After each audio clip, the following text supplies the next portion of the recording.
Hola amigos, un saludo especial. Hoy vamos a conocer qué significa poder Shuar.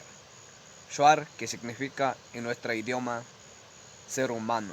Eins, y poder, que significa Kakaram, obtención de la sobrenaturaleza, un poder sobrenatural que se adquiere. Entonces eso se llama poder Shuar. Entonces, en cambio, el otro, Shuar Chicham, que significa idioma Shuar, el habla, nuestro idioma. Entonces, amigos, hoy vamos a conocer qué significa y de dónde proviene y cómo se origina el poder Shuar. Así que amigos, listos.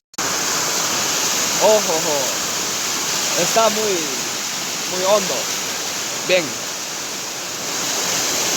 la adquisición del poder que hablábamos es de forma personaje, pero monstruoso.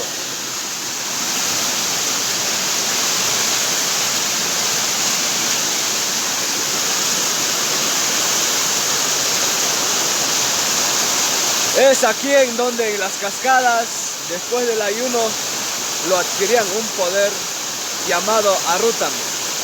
Y el Arutam, que significa un poder representado sobre un animal o un ave monstruoso. Por ejemplo, encontraban una boa y la boa representaba una larga vida y la gran fuerza. Lo adquirían el poder una persona que tomaba ayahuasca, o en cambio tomaban un guanto, la malicuá, que se llama en otras palabras.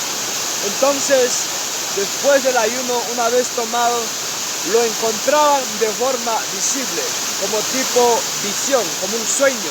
Pero ese poder, ese animal o ese ave que encontraban, entonces lo predestinaban, lo enseñaban. Entonces, una vez adquirido el poder, ellos encontraban una larga vida, como se llama Tarinat Pusti. Y también cuando estaban enfermos, una enfermedad, como hoy en día lo llamamos una enfermedad incurable. Por ejemplo, podemos poner una lepra o una sida.